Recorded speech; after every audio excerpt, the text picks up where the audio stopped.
Story के starting में हमें कुछ बग्गियाँ दिखाई जाती है, जिसके अंदर एक लड़की कह रही है कि वो उसकी तरफ देखे। और जैसा कि उसने कहा कि वो 12 साल का है, तो वो भी 12 साल की है। तो आखिर उन दोनों में से बड़ा सिबलिंग कौन है? जिस पर उस लड़के ने जवाब दिया कि उसे इससे फ़र्क नहीं पड़ता। अगर वो चाहे तो वो उसकी बड़ी बहन बन सकती है। वो लड़की चौंकी, उसने कहा कि ये काफ़ी बोरिंग है। वो लड़का कुछ सोचने लगा, फिर उसने कहा कि वो उसकी छोटी बहन बन सकती है। उस लड़के ने झिझकते हुए कहा, आखिर उसने कब कहा कि उसे उसकी छोटी बहन बनना है? मगर इम्पोर्टेंट बात यह है कि आज से वो सिबलिंग्स बनने वाले हैं। वो लड़का अपने मन में सोचने लगा, एक फैमिली। वो स्ट्रेंजर्स के साथ अब फैमिली बनने जा रहा है। लेकिन उसके पास भी एक फैमिली थी जिसके साथ उसने अपनी जिंदगी गुजारी थी। उसका नाम है बोरिस जिनमैन। वो जेरकन जिनमैन का दूसरा बेटा, जो कि ट्रेवेंसेस लैंडगार्ड के लॉर्ड है। तो ये बात है 12 साल पहले की, जिनमैन रेसिडेंस में, जहाँ पर किसी को कब्र में रखा गया है। ये ज़रूर से बोरिस की माँ होगी। वहाँ पर किसी ने बोरिस का वेलकम किया और उसे बताते हुए काफ़ी बुरा लग रहा है कि आज रात वही उसके साथ रहेगी। यानी कि अभी-अभी बोरिस का जन्म हुआ है। उसके जन्म लेते ही उसकी माँ चल बसी और अभी वो शायद से उसकी मेड के हाथों में है। और जैसा कि हम लोग देख सकते हैं, ये जेनमन हाउस होल्ड काफ़ी रिनाउंड है। तो उन्हें लगता है कि बोरिस भी आगे चल के ब्रेव वॉरियर बनेगा। और धीरे-धीरे वो उनके आर्मर और स्वॉर्ड जो कि पास डाउन होती आ रही है, उसे भी इनहेरिट कर लेगा। इन ड्रोइडर्स को विंटर और स्नो गार्ड कहा जाता है। आगे वो आवाज़ कहती कि उसे यकीन है कि वो उन आइटम्स को उसके भाई के साथ भी शेयर करेगा, जिसका नाम है यंग मास्टर योगेन। उसकी माँ अब चल बसी है और उसके पिता हर एक दूसरे जन्म लेने वाले बच्चे से नफरत कर रहे हैं। बट यंग मास्टर योगेन वो काफ़ी काइंड है और उसे यकीन है कि वो उसका ख्याल अच्छे से रखेगा। वो आवाज़ यंग मास्टर बोरिस को सर्वाइव करने के लिए कहती है। इसका जवाब हमें आगे मिल जाता है, क्योंकि ये जो नेशन है ट्राउचेस, उसमें काफ़ी सारे लोग मारे गए ताकि वो रिवॉल्यूशन ला सके। उसके जो अंकल थे जिन्हें की धक्के मारकर बाहर निकाला गया, वो हर एक दिन बदला लेने का सोच रहे हैं। और उसे पता है कि वो जल्दी इस रिवॉल्यूशन के चलते अपनी जान गंवा बैठने वाली है। और चाहे वो यहाँ पर कितनी भी खून की नदियाँ क्यों ना बहा दे, कितने ही लोगों को मार क्यों ना दे, अगर उनमें से एक भी सर्वाइवर बचता है, तो ज़रूर से वो उनका बदला ले पाएगा। वो है जेमिनिस। वो कभी भी प्यार, काइंडनेस और धोखे को भूलते नहीं। तो वो चाहते हैं कि यहाँ पर जो भी सर्वाइव करेगा, देन एक लड़का कहता है, वो ज़रूर से बोरिस होना चाहिए। देन एक लंबे बाल वाला लड़का कहता है, उसे इस दर्द भरी दुनिया में अकेले ही सर्वाइव करना होगा, वो भी अंत तक। उसने उसे चुना है, तो वो चाहता है कि वो ना मरे। अब यहाँ हाउस ऑफ जेनमन में हमें बोरिस को दिखाया जाता है, जिसकी जो नैनी है वो उसे कहती है कि एमेरा लेक के पास काफ़ी सारे रैट्स देखे गए हैं, इसलिए वो चाहती कि वो उसके शब्दों के ऊपर अच्छे से ध्यान दे और उन्हें हमेशा याद रखे। वो चाहती है कि चाहे कुछ भी हो जाए, वो उस एमेरा लेक के पास कभी भी ना जाए। वो इस स्टेट में रात में दिखाई देते हैं, खास करके तूफानी रातों में, जैसे कि आज है। उनकी आंखें अंधेरे में ग्लो करती हैं, मानो कि वो बस अप्रोच का वेट कर रही हो। इसलिए वो चाहते हैं कि यंग मास्टर कभी भी उस लेक के पास ना जाए। अब यहाँ उसका भाई भी उसके साथ है, जिसने उससे कहा कि नर्सेस ने भी ऐसा ही कुछ कहा था। बोरिस कहता है कि सिर्फ वही नहीं, बल्कि सभी लोग ऐसा ही कहते हैं कि चाहे कुछ भी हो जाए उस लेक के पास ना जाए और रेड आई रैट से हमेशा बच के रहे। उसका भाई उसे सहलाते हुए कहता है कि उसे इन चीज़ों के बारे में चिंता करने की बिल्कुल भी ज़रूरत नहीं है, वो हमेशा उसके साथ खड़ा रहेगा। बोरिस अपने मन में कहता है कि आज उसके भाई की स्माइल काफ़ी ज़्यादा ब्राइट लग रही है, लेकिन उसे कुछ-कुछ अजीब क्यों लग रहा है। फिर वो उसके भाई से कहता है कि ठीक है। उसके बाद वो दोनों मस्ती करने लगते हैं। उसका भाई उससे कहता है कि उसके जो बाल हैं वो पूरी तरह से घोंसले की तरह हो गए हैं। आगे वो उसके सामने तलवार रखते हुए कहता है कि अब उनका प्रैक्टिस का टाइम है, जैसा कि उसने प्रॉमिस किया था। फिर बोरिस उसका भार उसे झेलने के लिए कहता है। देन ऐसा ही वो प्रैक्टिस करते रहते हैं। उसका भाई उसके सिर के ऊपर हाथ रखते हुए उसकी गलती बताता है कि उसे रेंज में आने के बाद अटैक करना चाहिए, क्योंकि वो काफ़ी दूर रह के अटैक करता है। देन वो फिर से कुछ ब्लोज एक्सचेंज करते हैं। योगान उसकी तारीफ करते हुए कहता है कि उसका फॉर्म इतना भी बुरा नहीं था। इससे बोरिस भी खुश हो गया। देन बोरिस ने उसके ऊपर फिर से अटैक किया, लेकिन योगान ने उस अटैक को बड़े आसानी से डिफलेक्ट कर दिया और उससे कहा कि उसने काफ़ी अच्छा ट्राई किया। फिर बोरिस ने कहा तो ठीक है, अब वो इसे संभाले। देन एकदम से उसके ऊपर जंप लगा देता है, जिसकी वजह से योगान का बैलेंस बिगड़ गया और वो नीचे गिर गया। साथ ही साथ उसके ऊपर बोरिस भी गिर गया। बोरिस उससे कहता है कि आखिर वो गिर क्यों गया। योगान ने कहा कि आखिर उसे पहले धक्का किसने दिया। अब यहाँ पर पैट्रियच और उनके साथ एक और बंदा है, जो कि पैट्रियच से कहता है कि उसे लगता है कि यंग मास्टर योगान को उसका छोटा भाई काफ़ी अच्छा लगता है और यंग मास्टर बोरिस भी उसे ही फॉलो करना चाहते हैं। पैट्रियच को ये बात पसंद नहीं आई। उन्होंने कहा कि फैमिली हेयर के लिए ये काफ़ी पथेटिक है और अभी इन सारी चीज़ों का टाइम नहीं है। तभी उन्हें बाहर से कुछ आवाज़ें आई। यहाँ बोरिस और योगान ट्रेनिंग कर रहे हैं। योगान बोरिस से कहता है कि वो काफ़ी अच्छा कर रहा है, जिससे बोरिस काफ़ी खुश हुआ। लेकिन उसे ऑड फीलिंग अभी भी आ रही है। लेकिन आखिर क्यों? उसका भाई उससे कहता है कि वो अपने स्वॉर्ड को फर्मली पकड़े। जो बात सुनकर बोरिस बड़ी ही तेज़ी से उसके ऊपर अटैक कर देता है, जिस पे योगान भी काफ़ी खुश हुआ। उसने उससे कहा कि उसने काफ़ी अच्छा किया और वो ऑलमोस्ट क्लोज़ था। लेकिन पलक झपकते ही योगान की स्वॉर्ड बोरिस के गले तक पहुँच गई, जिससे बोरिस काफ़ी ज़्यादा चौंक गया और वो फटका बोरिस के काफ़ी ज़ोर से पड़ा। इसके बाद योगान ने बड़ी ही चिंता में उससे पूछा कि क्या वो ठीक है? ये उसने गलती से किया और वो ये गलती दोबारा बिल्कुल भी नहीं करेगा। बोरिस ने अपने मन ही मन कहा कि उसे काफ़ी ज़्यादा डर लगा। उसे लगा कि मानो कोई उसकी जान ले रहा हो। बोरिस ने अपनी आँखें बंद करी, तभी वहाँ पर दौड़ते हुए एक आदमी आया, जो कि उनको आवाज़ दे रहा था। वो उनसे कहता कि ये अर्जेंट है, वो इस टेंट पे लौटकर वापस ना जाए। योगान ने कहा कि आखिर क्या हो रहा है? उस आदमी ने बताया कि वुलाडो जनमैन, जो कि उनका एल्डर और साथ ही साथ बोरिस का अंकल भी है, वो वापस आ गया। बोरिस ने अपने मन में कहा कि यही वो उसकी ऑड फीलिंग थी। ये उसके कंट्रोल में बिल्कुल भी नहीं थी। ये ऐसी थी मानो कि वो एक्टिवेट होके फॉरबिडिंग फॉर्म बनी हो। यहाँ मेंशन के सामने उसका वो अंकल पहुंच गया। उसके ऊपर एक कुत्ता भौंकता है, जिससे वो कहता है कुछ दिन के लिए वो बाहर क्या चला गया। वो तो उसके मास्टर को ही भूल गया। आखिर उसकी हिम्मत भी कैसे हुई? फिर हमें उस अंकल का चेहरा दिखाया गया, जो कि देखने से ही कमीना लग रहा है। अब सीन पेट्रेज पे शिफ्ट हुआ, जहाँ पर वो बटलर उनसे कहता है कि क्या उसे उन्हें अंदर आने देना चाहिए। इस पर पेट्रेज ने हामी भरी। फिर वो अंकल वहाँ से चलता हुआ आया। उसने कहा कि उसे यहाँ पर आए हुए काफ़ी टाइम हो गया और अपने मन में कहता है कि अब वो टाइम आ चुका है।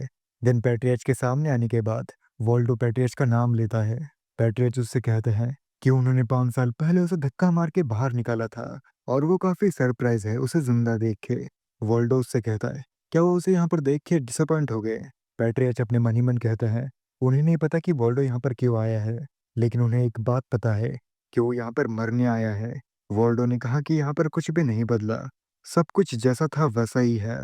लेकिन जो चीज़ें बदली हुई हैं, वो बस ये जो छोटे से पिल्ले हैं, वो अब बड़े हो चुके हैं। तो अब वो पैट्रियट से चाहता है कि वो उन्हें ड्रिंक्स ऑफ़र करे, क्योंकि वो यहाँ पर आधे दिन में काफ़ी दूर से आया है, वो भी काफ़ी सारी बातें करने के लिए। देन वहाँ पर ड्रिंक्स आ भी जाती है। वो एक ड्रिंक को उठाता है और पी लेता है। फिर पैट्रियट से कहता है कि क्या उन्हें याद है कि जब वो यंग थे, तब लॉन गार्ड फील्ड में वो स्पार करा करते थे। ऑल्डो आज भी उनके उस स्वॉर्ड क्लैशिंग को याद करते हैं और जब वो अपने ट्रेनिंग को स्किप करके हिल्स में खेला करते थे, तब वो फादर से काफ़ी डाँट खाया करते थे क्योंकि पैट्रियट बड़े भाई की तरह व्यवहार नहीं करते थे। अब प्रेज़ेंट में पैट्रियट कहते हैं, आखिर उसे क्या चाहिए? ऑल्डो कहता है, वो सच में काफ़ी इम्पेशेंट है। तो फिर ठीक है, वो भी अपने मुद्दे पे आएगा। तो जैसा कि पैट्रियट को पता है, प्रिंस इलेक्ट खान, जो कि उसके पीछे है, वो जल्दी इस वाले इलेक्शन में चीफ इलेक्टर बनने वाला है। तब उसे भी पता है कि क्या होगा, क्योंकि पैट्रियच दूसरे प्रिंस इलेक्ट के साइड है। तो अगर थॉन उनके साइड चला जाता है, तो उनके लिए काफ़ी बुरा होगा। और ऑल्डो यहाँ पर इसलिए आया है ताकि वो उनकी फैमिली को बचा सके। वो प्रिंस इलेक्ट खान के साइड आने के लिए कहता है। पैट्रियच उससे कहते हैं, अगर वो यही बकवास बातें करने वाला है, तो वो यहाँ से चला जाए।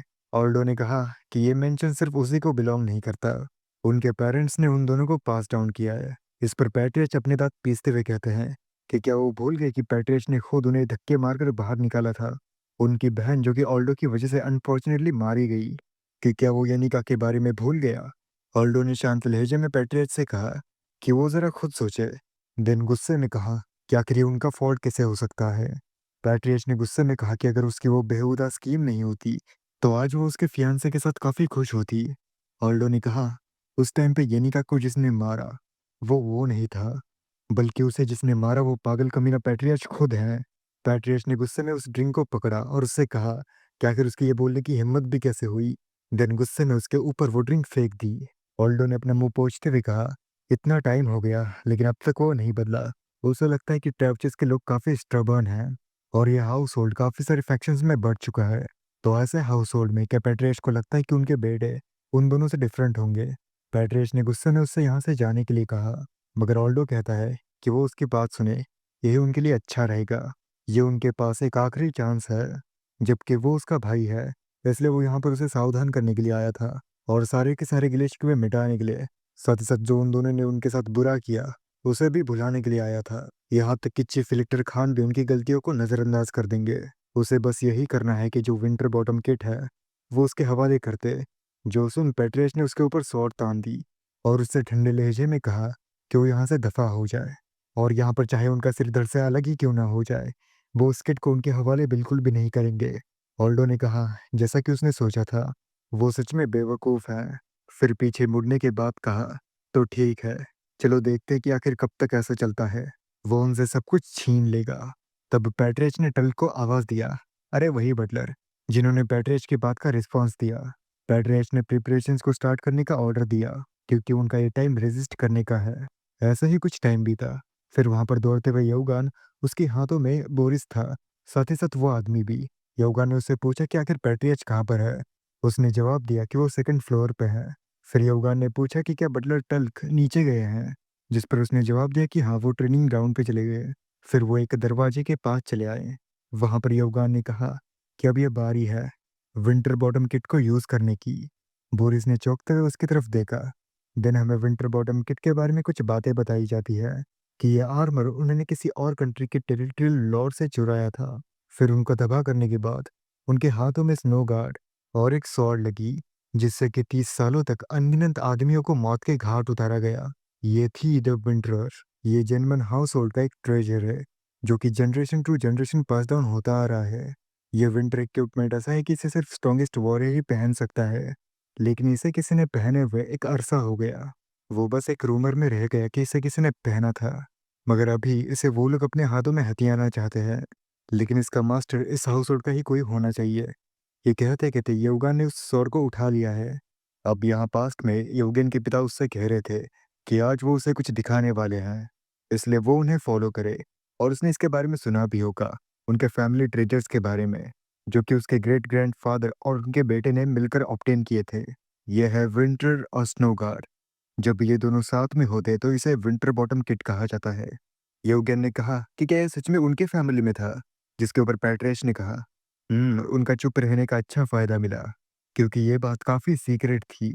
उनके ग्रैंडफादर ने ये उसके पैट्रियच और वोल्डो को पास डाउन किया, ये सोचकर कि वो दोनों एक साथ काम करेंगे।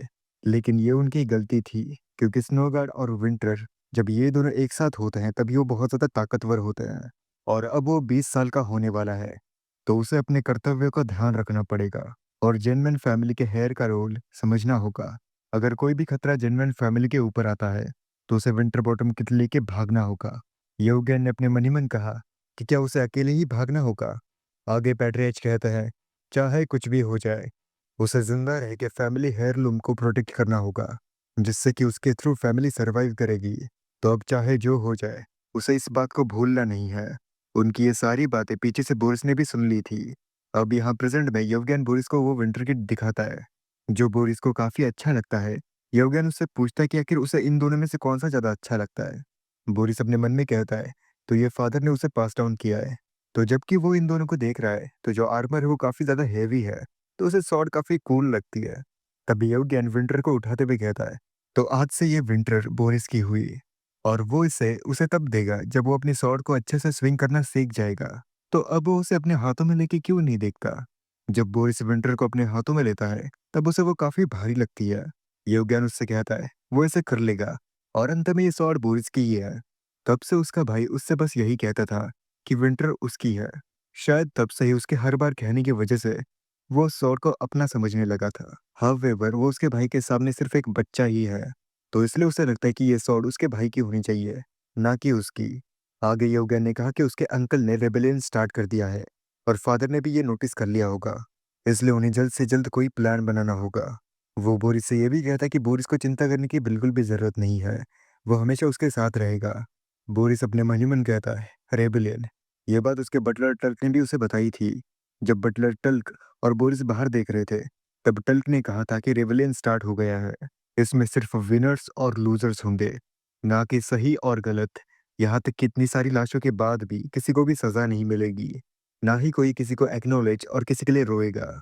तो यंग मास्टर बोरिस, जबकि वो भी ट्राउचेस का मेंबर है, तो उसे समझना चाहिए कि जब टाइम आएगा। अब यहाँ बोरिस धीरे से कहता है, ना तो कोई किसी को एक्नॉलेज करेगा और ना ही किसी के लिए रोएगा। यवगेन उससे कहता है कि वो कुछ टाइम के लिए उसके स्वॉर्ड उससे बोरो कर रहा है। यहाँ बोरिस का ध्यान नहीं होता। वो अपने मन ही मन कहता है अगर यहाँ पर कोई सर्वाइव करेगा तो वो ज़रूर से। तब उसका भाई उसे टोकता है। बोरिस उससे कहता है कि उसे ये स्वॉर्ड उसे रिटर्न करने की ज़रूरत नहीं है, क्योंकि ये स्वॉर्ड यंग मास्टर येवगेन की ही है, क्योंकि उनके पिता ने ये स्वॉर्ड उसे दी है। देन अपने मन में कहता है, वो सर्वाइव करने वाला उसका बड़ा भाई ही होना चाहिए और उसे ये आशा रहेगी कि उसका भाई उसके लिए रोएगा। जो बात सुन येवगेन एकदम शांत रहता है। देन बोरिस के कंधों पे हाथ रख के कहता है कि विंटर उसकी है, इसलिए वो इसे उसके परमिशन के बगैर बोरो नहीं करेगा और वो उसे तब लौटा देगा जब रेवेलियन खत्म हो जाएगा। बोरिस कहता है, लेकिन वो विंटर को ठीक से उठा भी नहीं पाता। येवगेन ने कहा कि क्या उसे याद है जब वो दोनों स्पार करा करते थे, तब वो उसके शॉट को ठीक से उठा भी नहीं पाता था, लेकिन धीरे धीरे वो उसे उठाने लगा। तो उसे इसके बारे में चिंता करने की बिल्कुल भी जरूरत नहीं है। वो एक दिन उसे जरूर से बिल्ड कर पाएगा, क्योंकि अंत में वो एक वॉरियर है, बिल्कुल उसके नाम की तरह। तभी उसे बाहर से चिल्लाने की आवाज़ें आती है। योगेन कहता है, वो स्टार्ट हो गया। अब यहाँ पर काफ़ी सारे रेबेलियंस अपने हाथों में मशाले लिए वहाँ पर आ रहे थे, जो कि चिल्लाते हुए कह रहे थे कि आज इस फैमिली का हेड बदलने वाला है। क्या वो सुन रहे हैं कि आज इस फैमिली का हेड बदलने वाला है? इसलिए वो चाहते कि वो सारे के सारे अपने वेपन्स को रख के उनके सामने सरेंडर करे। वो अपने न्यू मास्टर को एक्सेप्ट करके फैमिली को रिवाइव करे। ये सारी चीज़ें पैट्रियार्च भी देख रहे हैं। वो अपने मन में कहता है कि उन्हें ये सब कुछ सुने हुए काफ़ी लंबा अरसा हो गया और ये तो उनके प्राइम से बिल्कुल भी कंपेयर नहीं कर सकते, जब उनके पिता पैट्रियर्च थे और अभी भी उनके पास वो जेनमेन के सोल्जर्स हैं जिन्होंने उनके प्रति लॉयल्टी की कसम खाई थी। देन वो चिल्लाते हुए ये ऐलान करता है कि जिन्हें भी उनके टेरिटरी में इन्वेड करना है, वो अब उनके साथ भिड़े। उन रेबेलियंस ने भी जर्किन जेनमेन को देख लिया, जो कि टेरेस पे थे। अब यहाँ पैट्रियर्च वोल्डो से कहते हैं कि क्या वो कायरो की तरह छुपने वाला है? अगर ऐसी ही बात है तो वो इस एरिया को पूरी तरह से लाइट से भर देंगे। पीछे से बटलर ने भी एक मैजिक कास्ट कर दिया, जो कि है रेज द व्हाइट फ्लेम। जो फ्लेम उन सोल्जर्स के पास गई, जो कि कह रहे थे कि क्या ये व्हाइट फ्लेम है। देन वो ये नारे लगाते हुए कहते हैं कि उसे ट्रेटर वोल्डो को मार दो। यहाँ पर वो रेबेलियन फोर्सेस कहती है कि उनके पास तो एक मेज है, इसलिए उन्हें भागना चाहिए। यहाँ पैट्रियर्च कहता है, अगर उनके अंदर दम है तो वो आगे बढ़े। और क्या उन्हें लगता है कि जनमन फैमिली इतनी आसानी से हार जाएगी? तभी वो पूरी जगह हिलने लगी, जिससे पैट्रियर्च को भी कुछ भी समझ नहीं आया। जब उन्होंने साइड में देखा, तब वहां पर किसी ने फ्रोजन रेल्म से किसी को समन किया। ये एक बड़ा सा फ्रोजन रेल्म का क्रिएचर है, जिसका नाम है क्राइगल। पैट्रियर्च गुस्से में कहते हैं, आखिर उसकी इतनी गंदी चाल चलने की हिम्मत भी कैसे हुई? और अपने मन ही मन कहते कि ट्रेवचस के पास 3 ऐसे लोग थे जो कि क्राइगल को समन कर सकते हैं। जोंगनल, ये चीफ इलेक्टर खान का एक आर्कमेज है। उन्हें अपनी आंखों पर यकीन नहीं हो रहा कि वोल्डो ने उसे असाइन किया है। क्या अभी वोल्डो की पोजीशन इतनी सिक्योर है? सभी सोल्जर्स सिविलियंस को मेंशन के बाहर निकालते हैं और सेकंड स्क्वाड को पोजीशन को होल्ड करने के लिए कहते हैं। जो टावर था वो भी अब नीचे गिर रहा है। पैट्रियर्च अपने मन में कहता है, यहाँ से सभी को इवैक्यूएट करना ये उनकी सबसे पहली प्रायोरिटी है। और जब तक सेकंड स्क्वाड पीछे से होल्ड कर रही है, तब तक उन्हें कुछ प्लान बना के वापस आना होगा। तभी पैट्रियर्च को किसी की आवाज़ आई। ये बोरिस और येवगेन है। जहाँ पर पैट्रियर्च उससे कहते कि उसे अकेले यहाँ से भागना होगा। वो बोरिस को अपने साथ ही रखेंगे। येवगेन कुछ कहने की कोशिश करता है, लेकिन पैट्रियर्च कहता है कि आखिर एक बच्चे के साथ वो यहाँ से बाहर कैसे निकलेगा? और क्या उसे ये रियलाइज़ नहीं हो रहा कि उसे क्या प्रोटेक्ट करना चाहिए? इसलिए वो जल्द से जल्द यहाँ से चला जाए। जो बात सुन ना चाहते हुए भी येवगेन वहाँ से चला जाता है। अब यहाँ पर वो बोरिस को लेकर कहीं जा रहे हैं। बोरिस अपने मन में कहता है कि एक बच्चे को साथ लेके भागना ये इम्पॉसिबल है और वो उसके भाई के ऊपर बस बोझ ही बनेगा। तब उसे अपने पिता की पुरानी बातें याद आती है, जहाँ पर वो योगेन से कह रहे थे कि चाहे कुछ भी हो जाए, उसे आखिरी सांस तक उसे प्रोटेक्ट करते ही रहना होगा।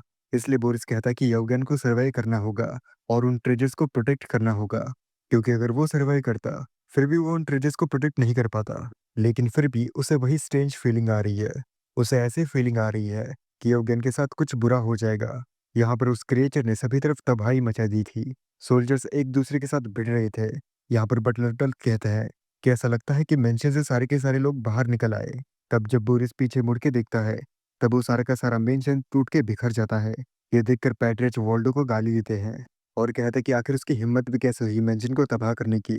जेनमैन फैमिली के मेंबर होने के नाते वो उसे कभी भी माफ नहीं करेंगे। फिर वो बटलर से फर्स्ट और सेकंड स्क्वाड को देखने के लिए कहते हैं कि आखिर वो कैसे हैं। बटलर डल वहाँ पर कोई मैजिक यूज़ करते हैं, जिससे कि वो उस बैटल को देख पा रहे हैं। और जैसा कि उन्होंने एक्सपेक्ट किया था, वो भी डिसएडवांटेज में है और अब वो मेंशन को यूज़ भी नहीं कर पाएंगे। फिर वो प्लान बनाते हैं कि वो मेंशन के दोनों एंट्रेंस पे अटैक करेंगे। इसलिए वो उन सोल्जर्स को कहने के लिए कहते हैं कि वो अब कहीं झाड़ियों में छुप जाए और उनके कमांड का वेट करे। साथ ही साथ 2 ग्रुप्स को स्प्लिट करें। बोरिस उसके पिता से कहता है कि अगर उस मॉन्स्टर के चलते वो ऐसा कैसे कर पाएँगे?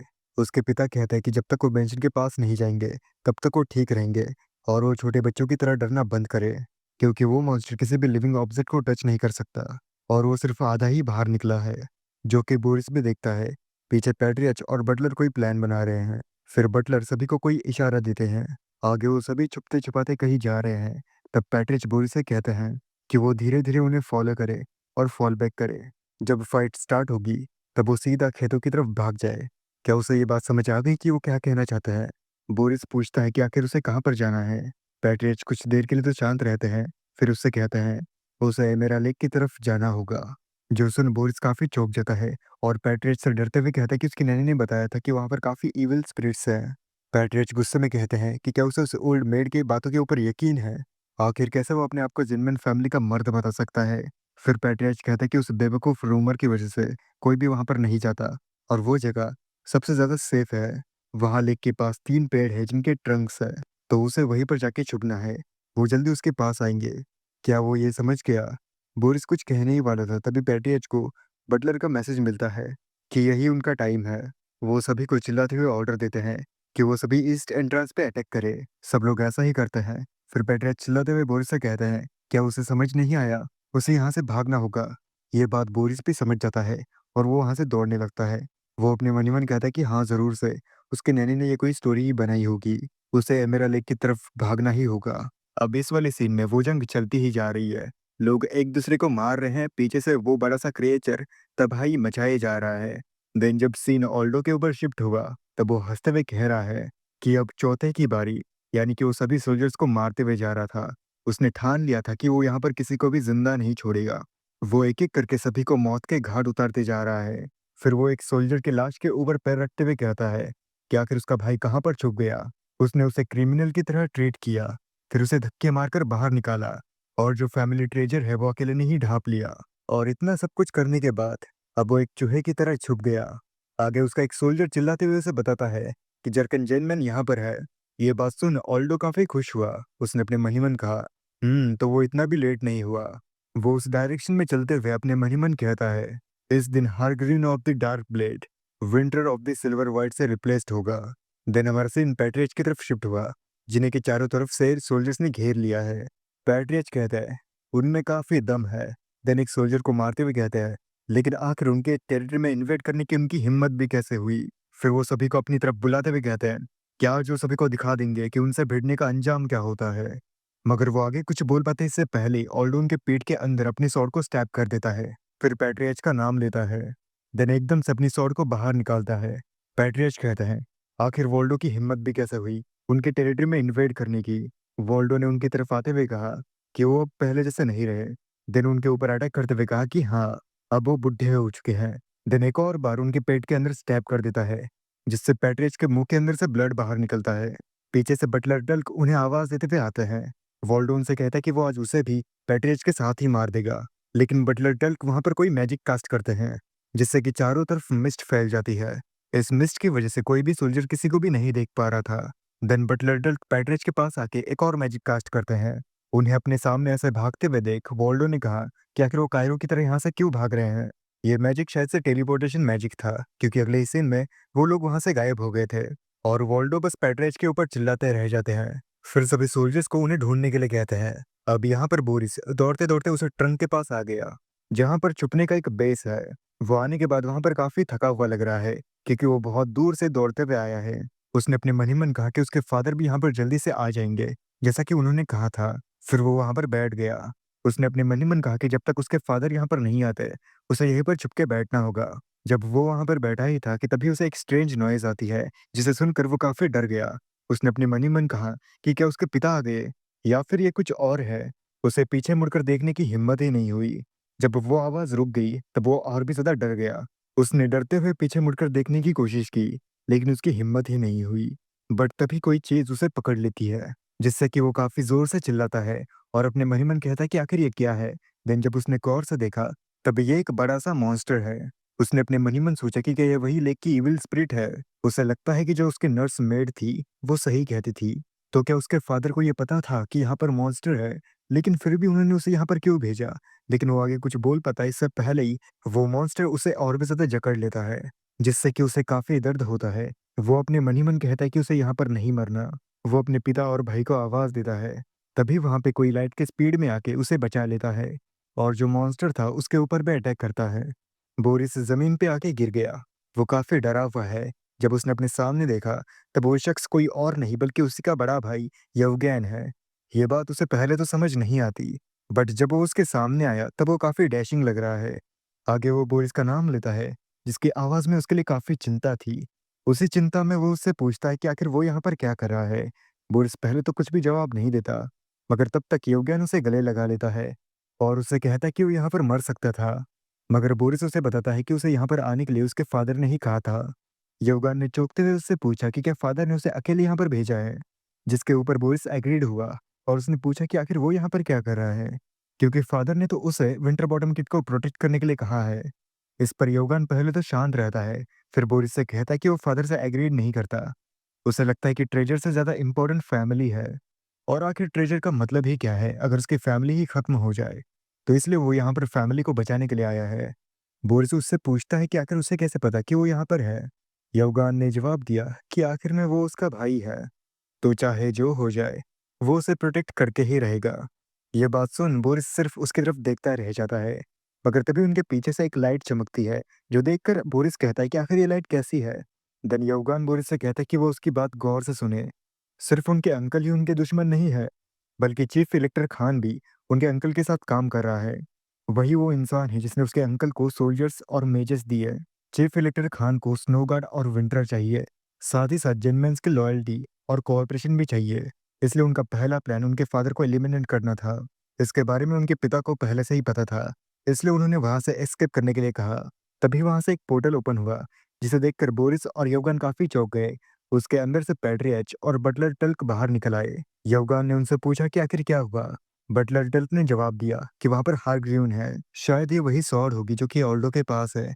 ये चीफ इलेक्टर खान की है, जिसके अंदर स्ट्रॉन्ग पॉइजन है जो कि हीलिंग से रेजिस्टेंट है। इसकी वजह से बटलर टल्क का हीलिंग मैजिक पेट्रियच के ऊपर वर्क नहीं कर रहा। लेकिन बटलर टल्क यवगन से पूछते हैं कि आखिर वो यहाँ पर क्या कर रहा है। वो यवगन से वहां से जाने के लिए कहते हैं।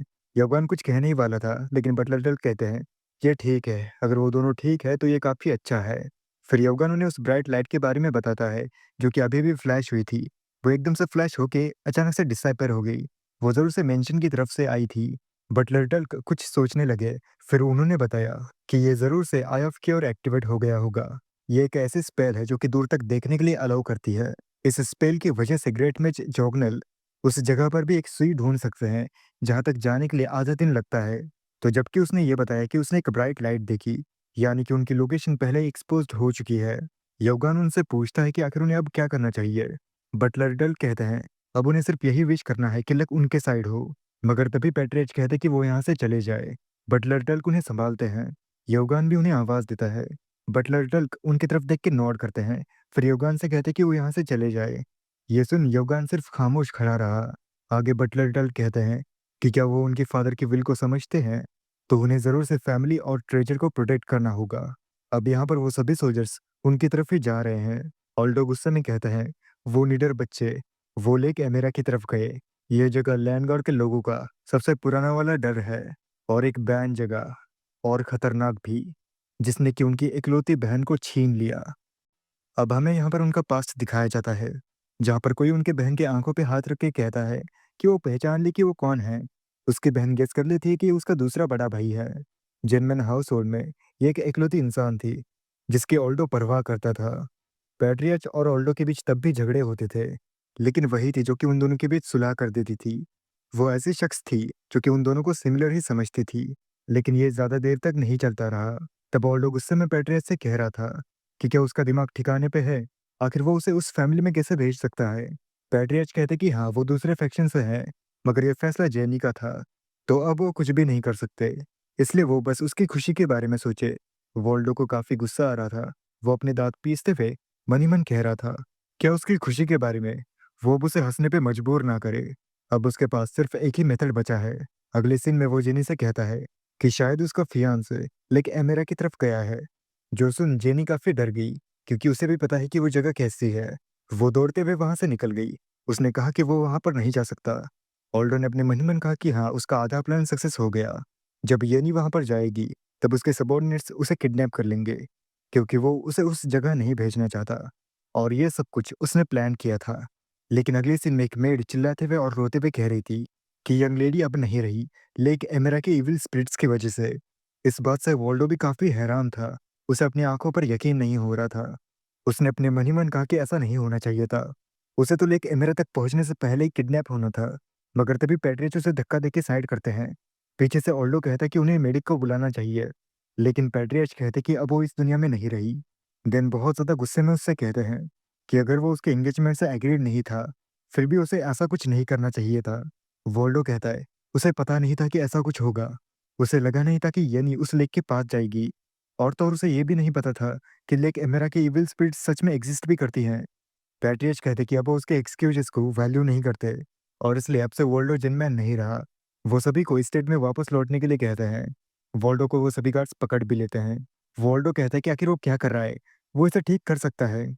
पैट्रियट कहते हैं, इविल स्पिरिट की वजह से इंसैनिटी, इसे सिर्फ मौत ही क्योर कर सकती है।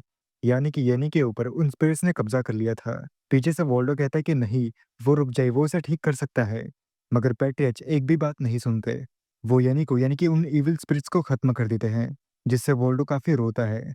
देन वोल्डो सभी से कहता है कि वो लेक एमेरा को सर्च करे, मगर सोल्जर्स काफ़ी डर रहे थे, क्योंकि वहाँ पर काफ़ी भयानक मॉन्स्टर्स थे, जिन्हें देखकर वो सभी सोल्जर्स भागते हैं। ये देखकर वोल्डो कहता है कि आखिर उनकी हिम्मत भी कैसे हुई, उसके ऑर्डर्स को डिसओबे करने की। वोल्डो उन्हें मारते हुए कहता है कि ये खत्म होने का नाम ही नहीं ले रहे। वो बार-बार आए जा रहे हैं और वो लेक एमेरा की डिस्गस्टिंग स्मेल को बड़ी आराम से स्मेल कर सकता है। अगर वो ये कहे कि वो यहाँ पर डर नहीं रहा, तो ये सिर्फ एक झूठ होगा। लेकिन अगर वो जर्कन को डिफीट करके उन सभी को यहाँ पर लाएगा, तो वो यहाँ के सभी इविल स्पिरिट्स को खत्म कर देगा। अब यहाँ प्रेज़ेंट में बटलर टल्क यवगन से कह रहे थे कि उसे यहाँ से जाना होगा। अगर उसे अपने फादर के वो शब्द याद हो तो, कि उसे अपने हेयरलूम को प्रोटेक्ट करना होगा। और वो लोग उनके काफ़ी करीब आ गए हैं। अब जल्दी वो पकड़े भी जाएँगे। मगर यवगन कहता है कि वो यहाँ से नहीं जाएगा। वो यहाँ पर रह के उसके भाई और पिता को प्रोटेक्ट करेगा। बटलर टल कहता है, वोल्डो जिनमन यहाँ पर जल्दी आ जाएगा, लेकिन वो उनका सबसे वर्स्ट मोमेंट होगा। यवगान कहता है, अगर फैमिली हेयरलूम को प्रोटेक्ट करना है, तो उसे वर्स्ट मोमेंट पे यूज़ भी करना होगा। वो अपने पिता से कहता है, जो उनके पास है, तो आखिर उन्हें क्या चाहिए? और जो उसे चाहिए, वो उसके पास है। देन वो बोरिस से कहता है कि क्या वो समझ गया? बोरिस अपने मन में कहता है कि वो यवगन से नफ़रत करता है, लेकिन वो यहाँ पर सर्वाइव करने के बारे में नहीं सोच रहा, क्योंकि इस दुनिया में वो अपने पिता और भाई के बगैर कुछ भी नहीं है। आगे योगान बोरिस से कहता है कि वो ज़रा सोच कर देखे कि उनके ओन चॉइस की वजह से उनकी मौत हो जाएगी, ये कितना ग्लोरियस होगा। ये सुन बोरिस सिर्फ हैरान रहता है। बट टल्क उनसे कहते हैं कि अब से वो लीड लेंगे और जब तक वो उन्हें मरते हुए नहीं देखते, तब तक वो वहाँ से ना जाए। योगान कहता है, जब उसकी बारी आएगी उन्हें फेस करने की, तब वो भी ऑफ गार्ड नहीं रहेगा।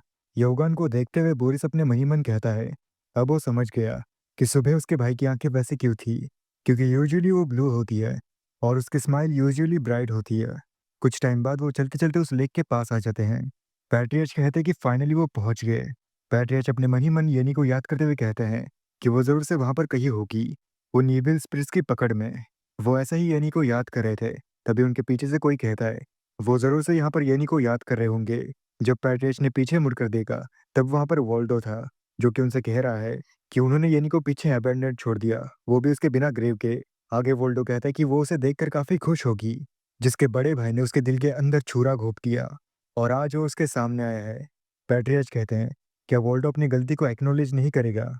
वोल्डो कहता है, क्या पैट्रियर्च यहाँ पर माफ़ी माँगने वाला है? पैट्रियर्च गुस्से में उसके ऊपर अटैक करते हुए कहते हैं, उस बात के लिए अब काफ़ी देर हो गई है। वोल्डो कहता है, तो ठीक है, इतने लंबे टाइम तक चलती आ रही इस लड़ाई को अब खत्म कर देते हैं और उनकी ये लड़ाई तब तक चलती रहेगी, जब तक रेड इविल आई स्पिरिट अपीयर नहीं हो जाती। पैट्रियर्च वोल्डो के ऊपर अटैक करते हुए कहते हैं कि वोल्डो एक कमीना है। क्या उसे समझ नहीं आ रहा कि पैट्रियर्च ने उसकी जान पहले ही बख्श दी थी और अब भी वो इससे अवेयर नहीं है? वोल्डो कहता है, पैट्रियर्च की जुबान की वजह से, यानी कि उन कॉप्स से माना गया, जो कि लेक एमेरा में है। यहाँ पर वो दोनों मेजेस उन मॉन्स्टर्स को मार रहे थे। तब वोल्डो एक और अटैक करते हुए कहता है और फिर भी वो सबके लिए उसे ही जिम्मेदार ठहराता है। पैट्रियर्च उसके उस अटैक को डिफेंड कर देते हैं। वोल्डो फिर भी गुस्से में कहता है कि येनी को जिसने मारा, वो नहीं बल्कि पैट्रियर्च थे और यहाँ पर ये सब कुछ तभी खत्म होगा, जब रेड इविल आई स्पिरिट अपीयर होगी। उन दोनों की लड़ाई ऐसे ही चल रही थी। यहाँ पर यवगन और बोरिस उन मॉन्स्टर से घिर चुके थे। यवगन बोरिस से कहता है कि वो उसे यहाँ पर प्रोटेक्ट करेगा और धीरे से कहता है कि रेड इविल आई स्पिरिट ने उनके आंट को मारा था। तब जब वो अपीयर होगी, तब उसे नहीं पता कि वो उसे प्रोटेक्ट कर पाएगा या फिर नहीं। देन वो ठान लेता है कि हाँ, वो ज़रूर से करेगा। बोरिस कहता है कि व्रत, क्या वो नहीं था जो कि उसने फॉरेस्ट में मारा था? ये सुन यवगन कुछ भी नहीं कह पाता। वो बस पसीने से लथपथ था। उसके हाथ काँप रहे थे। बोरिस अपने मन ही मन कहता है कि उसके पिता सही थे। वो उस बात को याद कर रहा है जब उसके पिता ने कहा था कि विंटर बॉटम किट तभी ताकतवर है जब वो दोनों ही साथ में इस्तेमाल हो। तो उसे अकेले ही जिंदा रहना होगा और उनके हेirloom को प्रोटेक्ट करना होगा। मगर फिर भी बोरिस अपने मन में कहता है, जब उसने एक अटैक को ब्लॉक किया था, इस बात से उसे एक बात समझ आ गई कि वो ये कर सकता है। और अगर इविल स्पिरिट उनके सामने अपीयर होती है, तो वो ज़रूर से उसे ब्लॉक कर पाएगा, क्योंकि उसके भाई को अंत तक सर्वाइव करना होगा। तभी वहाँ पर एक रोशनी चमकने लगी, जो देख बोरिस काफ़ी चौंक गया। ये रोशनी स्नोगार्ड से निकल रही थी। यवगन कहता है, वो यहाँ पर है। उसी के अगले सीन में बोरिस एक अलग ही जगह पर पहुँच जाता है। बोरिस को समझ नहीं आ रहा कि आखिर वो कहाँ पर है। वो अपने भाई को आवाज़ देता है, बट बोरिस को काफ़ी डरावनी आवाज़ आती है। ऊ, ऊ, ऊ, ऊ, ऊ। जो सुन वो काफ़ी डर जाता है। वो डरावनी आवाज़ कहती है, कितना सुंदर बच्चा है। फिर हमें 2 लाल आँखें दिखाई जाती है। देन बोरिस वहाँ से बाहर निकल आया। वो काफ़ी डरा हुआ है, बट जब उसने गौर से देखा, तब वो कहीं और ही आ गया है। वो कहता है कि आखिर वो कहाँ पर है? पीछे से उसे कोई आवाज़ देते हुए आया। ये यवगन है। वो उससे कहता है कि क्या वो उठ गया? अगर उठ गया है, तो वो थोड़ा पानी पी ले। वो उसने पास ही से लाया है। आखिर उससे क्या हुआ? उसके एक्सप्रेशंस ऐसे क्यों है? क्या उसने कोई बुरा सपना देख लिया? या फिर कुछ और? लेकिन यवगन आगे कुछ बोल पाता इससे पहले ही बोरिस उसे गले लगा लेता है। यवगन भी उसे गले लगाते हुए कहता है कि वो उसका भाई है। बोरिस अपने मन ही मन कहता है कि कुछ तो वियर्ड है। वो ज़रूर से लेक एमेरा के पास था। उसके पिता उसके अंकल वोल्डो से फाइट कर रहे थे, जबकि वो और उसका भाई, वो इतना ही बोल के रुक जाता है, क्योंकि उसे आगे का कुछ भी याद नहीं आ रहा। वो कहता है, आखिर उसके बाद क्या हुआ? वहाँ पर यवगन कहता है, ऐसा लगता है कि उसे और भी ज़्यादा पानी लाना होगा। जब उसका भाई जा ही रहा था, तभी बोरिस उससे पूछता है कि आखिर वो कहाँ पर है? यवगन उसे बताता है कि वो नॉर्थ लैंडगार्ड में हाटा प्लेटेउ टेरिटरी में गिरिम फैमिली में है और अब वो यहाँ पर आ गए। ऐसा लगता है कि बोरिस ने काफ़ी अच्छी नींद ली, बट बोरिस उसे उनके पिता के बारे में पूछता है कि आखिर वो कहाँ पर है, जिस पर यवगन ने जवाब दिया कि वो कहीं और चले गए हैं। ये सिचुएशन ऐसी है जिसकी वजह से सभी लोग यहाँ वहाँ फैल गए। फिर बोरिस उससे पूछता है कि आखिर वो उन्हें कैसे ढूंढेंगे, जिस पर यवगन कहता है कि उसे इसके बारे में चिंता करने की ज़रूरत नहीं है, बट लडल्क मैजिक के थ्रू उनसे जल्दी कॉन्टैक्ट कर लेंगे। बोरिस कहता है, तो आखिर अब उन्हें क्या करना है? यवगन कहता है, क्या पता वो उनके ग्रेट आंट से मिल पाए।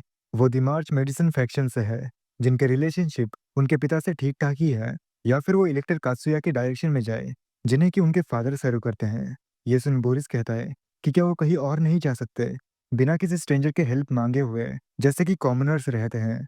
यवगन कहता है, उसे नहीं पता कि कॉमनर्स कैसे रहते हैं, क्योंकि वो कभी भी दूसरों की हेल्प के बगैर नहीं रहे। और ये साल काफ़ी बुरा है, तो उसे लगता है कि पब्लिक के स्टेटमेंट्स नोबल लोगों के ऊपर काफ़ी खराब हैं।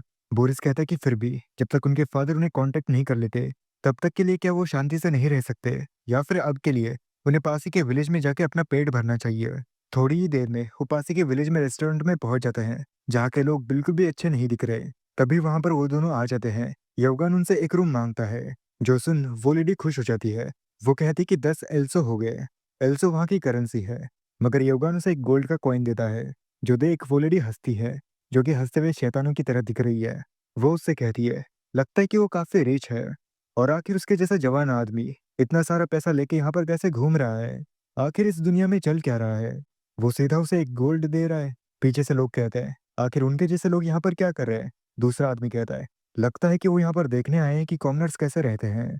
वो लेडी उन्हें उनके रूम की चाबी देती है और उनसे पूछती है कि आखिर उन्हें खाने के लिए क्या चाहिए, जिस पे योगान कहता है कि उनके पास जो भी अच्छा है वो खा लेंगे। वो लेडी कहती है, क्या कुछ भी? उसने तो सुना था कि उनके जैसे लोग कुछ भी कॉमन नहीं खाते। जब बोरिस पीछे देखता है, तब उसका भाई वहां से चलने के लिए कहता है, क्योंकि वहां के लोग उन्हें काफी ज्यादा टीज कर रहे थे, जिनके वर्ड्स काफी हार्श थे। वहां पर कोई आदमी बोरिस के पास आके कहता है कि इतना लंबा वेट कराने के लिए वो माफी मांगता है और उससे कहता है कि अब वो उसे बताए कि ये कैसा है। वो खाना देखकर बोरिस को उल्टी जैसा होता है। वो आदमी उससे पूछता है कि क्या उसके लिए इतना काफी रहेगा। उस प्लेट के अंदर काफी सारे कीड़े थे। उसकी वजह से बोरिस वहीं पर गिर गया। आगे वो आदमी कहता है, क्या वो इसे इनकी स्पेशल डिश ट्राई नहीं करेगा? उसे जल्द से जल्द इसे खाना चाहिए। पीछे वाला आदमी कहता है, लगता है कि यंग मास्टर ने ऐसा कुछ पहले नहीं खाया। या फिर उसे पता नहीं होगा कि इसे कैसे खाते हैं, तो क्या उसे सिखाना चाहिए कि इसे कैसे खाते हैं? वो बोरिस के पास आके कहता है। अब वो उसे सिखाएगा कि इसे कैसे खाते हैं। एक्चुअली वो बोरिस के पास नहीं बल्कि योवगान के पास था। योवगान उसका हाथ झटकते हुए कहता है कि वो उसे सिखाए। उसे उसके सामने ये डिश ट्राई करनी है। जो बात सुन वो आदमी कहता है, क्या सभी ने सुना? यंग मास्टर इस डिश का फर्स्ट बाइट लेने वाला है। लेकिन उसे ऐसा लगता है कि वो अभी इतना भूखा नहीं है कि दूसरों का खाना खाए। मगर तभी उसके पीछे से एक हाथ आता है, जो कि योवगान का है। उसने उसे वहीं पर पटक दिया। फिर वो उसे कहते कि जबकि ये स्पेशल डिश है, तो वो बिल्कुल भी हेजिटेट ना करे, क्योंकि उसके टेबल पे जॉइन होने के लिए उसने उसे इनवाइट किया था। वो आदमी उसे छोड़ने के लिए कहता है, मगर योगान उस चम्मच से उन कीड़ों को लेता है। ये देखकर वो आदमी कहता है कि क्या सच में वो उसे वो खिलाने वाला है? वो आदमी उससे माफी मांगने लगता है। उसकी ऐसी चीखें सुनकर बोरिस भी डर जाता है, इसलिए वो जोर से योगान का नाम लेता है। योगान उसे छोड़ने के मूड में नहीं था, मगर फिर भी उसे छोड़ ही देता है और उससे कहता है कि वो उसका थैंकफुल रहे, क्योंकि वो इतना स्ट्रांग हार्टेड नहीं है कि किसी स्पून से किसी को कीड़े खिला दे। देन वो बोरिस से कहते हैं कि वो बाद में खाएंगे, अभी उन्हें यहाँ से जाना चाहिए। पीछे से लोग उन्हें गालियाँ देते हुए कहते हैं कि क्या उन्हें लगता है कि वो यहाँ से जा पाएंगे? लेकिन योगन उनमें से एक आदमी के फेस के ऊपर पंच मार देता है, जिसकी वजह से वो पीछे उड़ता हुआ चला जाता है। फिर भी उस आदमी ने कहा कि वो उन्हें सबक सिखा के ही रहेगा। ये सुनकर योगन विंटर निकालने का सोचता है, मगर वो कहता है कि नहीं, ये ज्यादा हो जाएगा। तो इस केस में वो उनके ऊपर एक टेबल फेंक के मारता है। लेकिन वो आदमी फिर से उठकर उन सभी से कहता है कि उन्हें घेर ले। वो सब योगान के ऊपर चारों तरफ से मारने लगते हैं और उससे कहता है कि आज वो यहाँ पर मरेगा। तभी योगान को बोरिस के चिल्लाने की आवाज आई। वहां पर बोरिस को उन लोगों ने पकड़ लिया है। वो वही आदमी था। वो योगान को भी पकड़ने के लिए कहता है। अगले सीन में योगान भी उनके गिरफ्त में है। वो आदमी कहता है, उन्हें पहले से उनके साथ अच्छा व्यवहार करना चाहिए था। योगान कहता है कि वो कावर्ड्स हैं, यानी कि कायर। वो आदमी उसी बाउल को लेते हुए कहता है, लगता है कि उनके पास मैनर्स नहीं है। वो बोरिस की तरफ आते हुए कहता है कि ऐसा लगता है कि अब ये चांस है उन्हें मैनर्स सिखाने का। वो उसकी तरफ उन कीड़ों को लेते हुए कहता है, आज वो उसे मैनर्स सिखाएगा। योगान उसे रुकने के लिए कहता है और उससे कहता है कि आखिर एक बच्चे के साथ वो क्या करना चाहता है। वो आदमी कहता है, वो देख पा रहा है कि वो उसके भाई के साथ काफी क्लोज है, तो क्या उसके लिए ये खाना वो खाएगा? योगान उससे कहता है कि हाँ, वो उसके पास लाया जाए। वो आदमी हंसते हुए कहता है, क्या उन लोगों ने सुना कि ये पहले खाएगा? जरा इन अमीर लड़कों की प्राइड देखो। वो आदमी कहता है, अगर उसे खाना है तो उसके पास कोई और चॉइस नहीं है। तो वो उसकी तरफ चम्मच करते हुए कहता है, आखिर वो उसे बाइट करने की कोशिश क्यों नहीं कर रहा? और अगर वो इसे डिक्लाइन करता है तो ये उसके भाई को खाना होगा। ये देखकर योगान उसे खा लेता है, जो देखकर वो आदमी काफी चौंक जाता है। वो सभी लोग कहते हैं, क्या वो पागल है? उसने सच में खा लिया। बोरिस को भी उसके भाई की काफी चिंता है, लेकिन योगान ने उसे निगल लिया। फिर वो सभी से कहता है कि उसका नाम योगन जेनमैन है, जर्कन जेनमैन का सबसे बड़ा बेटा और लैंड गॉड का लॉर्ड।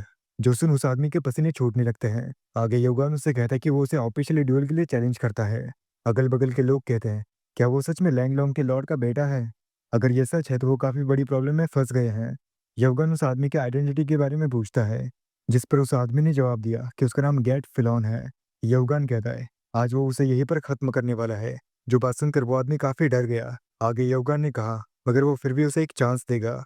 अगर वो ड्यूल के बीच हार मान के और अपना सिर जमीन पर रगड़ के उससे माफी मांगता है, तभी वो उसे छोड़ देगा।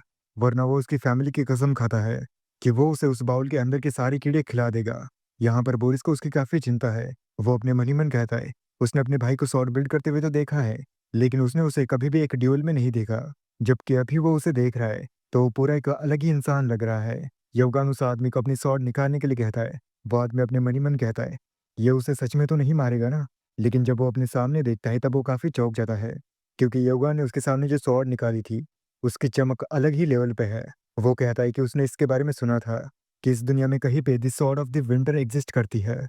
तो क्या ये वही है? उसके सामने योगान उस स्वॉर्ड को लेके काफ़ी कूल अंदाज में खड़ा है। वो अपने मन ही मन कहता है, उसने कभी ये सोचा भी नहीं था कि वो रूमर्स सच हो जाएंगी। जबकि अब वो इस पॉइंट पे आया है, तो उसे रिस्क उठाना ही होगा। इसलिए उसने सबसे पहले स्ट्राइक करने का डिसाइड किया। उन दोनों के सॉर्ड्स आपस में क्लैश हो गए, लेकिन योगान उसके ऊपर भारी पड़ रहा है। वो आदमी अपने मन ही मन कहता है, आखिर ये इंसान इतना स्ट्रांग कैसे हो सकता है? योगान के चेहरे के ऊपर एक भी एक्सप्रेशन नहीं है। वो उसकी सॉर्ड को वहीं पर झटक देता है। उस आदमी ने फिर से योगान के ऊपर अटैक किया, मगर जब बारी योगान की आई तब योगान ने उसके ऊपर एक स्लैश की, जिस स्लैश की वजह से उसकी आधी सॉर्ड कट गई। ये देखकर वो आदमी काफी ज्यादा चौंक गया। उसके चेहरे के ऊपर डर साफ साफ नजर आ रहा है। साथ ही साथ बाकी के लोग भी काफी चौंके हुए हैं। वो कहते हैं कि आखिर अभी-अभी क्या हुआ? आखिर उसने गैट की स्वॉर्ड को एकदम से कैसे काट दिया? वो गैट नाम का आदमी भी शॉक के मारे वहीं पर बैठा है। वो अपने मन में कहता है कि ये इम्पॉसिबल है, मगर योगन उसके ऊपर अटैक करते हुए कहता है कि ये यहीं पर खत्म हुआ। वो उसे फेयरवेल भी बोलता है। वो आदमी उसे छोड़ने के लिए भीख माँगता है। यवगान की स्वॉर्ड भी उसके सिर के सामने आके रुक गई। वो फिर से उससे रहम की भीख माँगता है। यवगान उससे पूछता है कि क्या उसने अपनी हार मान ली? वो आदमी कहता है कि हाँ, वो 100% उसकी हार मानता है। फिर यवगान उससे कहता है कि अगर उसने हार मान ली है, तो वो उसे करे, यानी कि वो उसे उन कीड़ों को खाने के लिए कह रहा है। तभी बीच में बोरिस आता है, लेकिन यवगान उसके ऊपर ध्यान नहीं देता। वो उस आदमी से कहता है कि वो दोबारा नहीं बोलेगा। फिर ना चाहते हुए भी वो आदमी उसे खा लेता है। ऐसा ही करते-करते उसने पूरी बाउल को खाली किया, जिसके ऊपर पता नहीं क्यों बोरिस को दया आ रही है। आगे योगान बोरिस को आवाज़ देता है और वहाँ से चलने के लिए कहता है। दिन कुछ टाइम बाद वो अपने रूम में आ जाते हैं। वहाँ पर बोरिस योगान को आवाज़ देता है।